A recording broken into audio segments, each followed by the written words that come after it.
안녕하세요. 세라피나 수녀입니다. 오늘 하느님의 종 133위와의 만남 세 번째 시간에는 한국 천주교회 창설주역 가운데 한 분이신 하느님의 종 권일신 프란치스코 하비에르를 만나보려고 합니다. 일찍이 복음을 받아들이고 또 복음을 전파하는 데 열성적이셨던 권일신의 신앙적 삶이 어떠했는지 함께 보시겠습니다.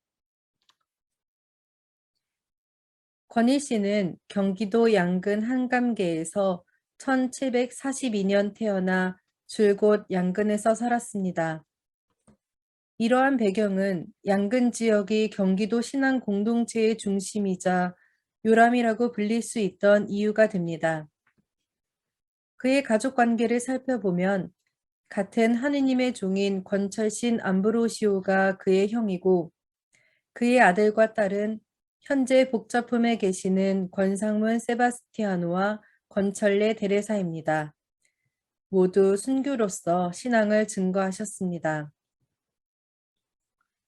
부친 권암은 성호학파 학자들과 두루 교류해 왔고 형 권철신이 부친과 성호 이익 문화에서 학문을 닦았던 것처럼 권일신 역시 학문의 뜻을 두고 당대 유명한 학자였던 안정복 밑에서 수학하기도 했습니다. 그리고 안정복은 권일신의 장인이기도 합니다. 권일신이 천주교에 관심을 두기 시작한 것은 1784년 가을에 이벽이 한문서학서, 곧 천주교 서적들을 가지고 찾아와 열흘 정도 머물면서 함께 천주교 교리에 대해 토론한 이후부터였습니다. 달래 천주교회사에서는 권일신이 이벽의 설명을 듣고 곧바로 입교했다고 되어 있지만 1801년 신유박해 때 권철신이 진술한 바에 의하면 권일신이 천주교에 대해 처음에는 허황되게 여겨 배척하다가 서적을 통해 참으로 이치에 맞다고 깨달아 비로소 입교했음을 알 수가 있습니다. 학자답게 교리 연구를 통해 깨달음을 얻고서는 가족들 중 가장 먼저 입교하였고 1784년 겨울에는 서울 수표교 이벽의 집에서 있었던 첫 번째 세례식에서 프란치스코 하비에르로 세례를 받았습니다. 과연 권일 씨는 선교사로서 위대한 성인이신 프란치스코 하비에르 같이 천주교 전파에 열정을 다하였습니다. 먼저 자기 가족들을 입교시켰고 형 권철신 역시 망설임 끝에 권일신의 충고로 입교하였습니다. 권철신의 제자였던 윤유일도 권일신을 통해 신앙을 받아들였고 권일신의 친인척들인 홍교만, 권상익, 이기연 등의 입교는 포천과 충주 지역의 신앙 공동체 설립으로 이어졌습니다. 뿐만 아니라 내포의 사도라 불리는 이존창, 호남의 사도 유한검 역시 권일신에게 교리를 배우고 입교하였습니다. 권일신 프란치스코 하비에르를 통해 하느님께서는 양근 지역만이 아니라 경기도, 충청도, 전라도로 천주교 신앙의 씨앗이 뿌려지도록 하셨습니다. 권일신은 명례방 김범우의 집에서의 신앙 모임에도 참여하였는데 저희가 지난 시간에 본 것처럼 1785년 이 신앙 모임이 발각되면서 서적과 성물들은 압수되었고 김범우 토마스는 유배 및 순교하였습니다. 이때 권일 씨는 아들 권상문과 동료들과 함께 형조로 가서 성물을 돌려달라고 요청하였고 또 김범우와 함께 처벌받기를 원하였습니다. 을사초조 적발 사건 이후 잠시 교회는 주춤하게 되었지만 권일 씨는 이승훈 등 지도층 신자들과 함께 다시 교회를 일으키기 위해 노력했습니다. 달래 천주교회사의 기록을 보면 당시 권일 씨는 조동섬 유스티노와 함께 용문산에 있는 절에 들어가 8일 동안 피정을 했다고 합니다. 을사초조 적발 사건으로 인해 침체된 교회를 다시 이끌기 위해 하느님께 청하며 기도와 묵상 시간을 가졌던 것이 아닐까 생각됩니다. 권일신과 이승훈 등은 복음 전파와 신입 교우들의 신앙을 위해서 가성직 제도를 시작합니다. 먼저 이승훈을 신부로 세우고 다시 이승훈이 권일신, 홍랑민, 최창현, 이존창, 유한검 등을 신부로 임명하여 이들이 고해성사와 미사성제 등 성무 활동을 전개하였습니다. 약 1년의 활동을 하던 중 교리 연구를 통해 현 상황에 의문을 품게 된 그들은 곧바로 활동을 중지하고 북경교회에 밀사를 보내 확인하였습니다. 그리고 구베아 주교로부터 잘못을 지적받은 뒤에는 선교사를 조선에 모시기 위해 꾸준히 밀사를 파견하는 등 노력을 하였습니다. 그런데 1790년 가을 북경의 구베아 주교로부터 전달된 사목서하는 조선 천주교회에 다시 한번 박해의 위기를 가져다 주었습니다. 조상 제사를 두고 이를 우상 숭배로 간주한 교회의 결정으로 내려진 조상 제사 금지령은 일부 신자들이 교회를 떠나는 이유기도 했습니다.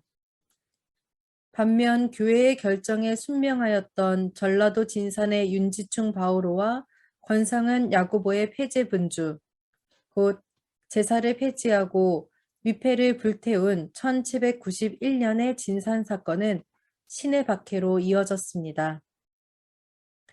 이때 권일신도 천주교의 우두머리, 곧 교주로 고발되었습니다. 조정의 명으로 체포된 권일신은 형조로 압송되어 7차례에 걸쳐 문초와 형벌을 받아야 했습니다. 그는 6번째 진술 때에 이렇게 신앙 고백을 합니다. 천주교의 가르침이 도리에서 벗어나는 사악한 가르침이 아닌 이상 어찌 예수 그리스도를 사악하다고 배척해 말할 수 있겠습니까? 그리고 권일신은 제주도 위리안치의 판결을 받았습니다. 제주도에 유배되고 그 거처에 가시 울타리를 치고 가둬지는 판결이었습니다. 하지만 형조에서는 여러 방법을 써서 권일신을 배교시키려고 노력했습니다. 정조실록 권 33, 15년 11월 12일 기록에 의하면 양반의 괴수는 권일신이며 중인의 우두머리는 최필공이다. 만약 통렬이 스스로 뉘우쳐 정학으로 돌아온다면 그 나머지는 바람을 만난 기러기털에 불과하다 라고 되어 있습니다. 곧 천주교의 영향력 있는 인물인 권일신의 배교를 이끌어내어 그 효과를 보려고 했던 것입니다. 권일신은 여기에 결코 넘어가지 않았지만 7번째 문초에서 다음과 같은 진술을 남깁니다.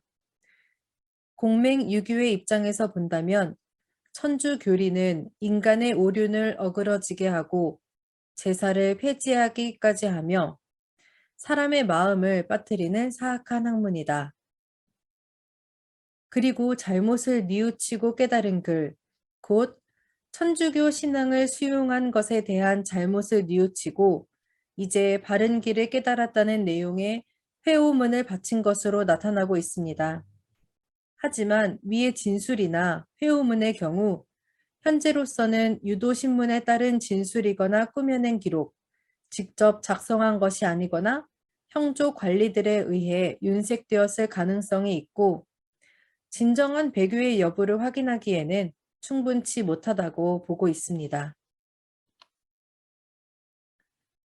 이후 권일신의 유배지는 제주도에서 충청도 예산으로 변경되었고 임금은 그가 노모에게 인사를 나눌 수 있는 열흘의 말미를 주었습니다.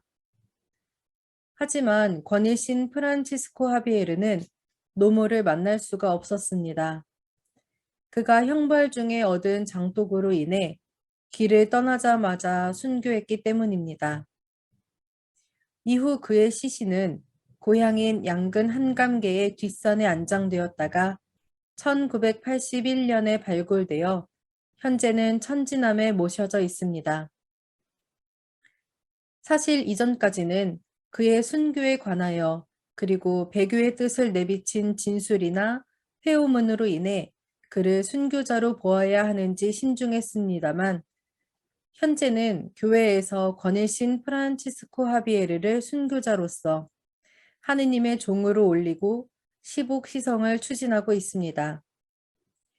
당시 조선 사회 안에서 명망 있는 학자며 지성인이었던 권일신, 그의 삶은 유학자로서의 명예, 안정적인 삶보다도 참된 가르침, 진리를 따른 삶이었고 세례명에 걸맞게 천주교 복음 전파에 열성을 다하였던 참 그리스도인의 신앙과 삶이었습니다.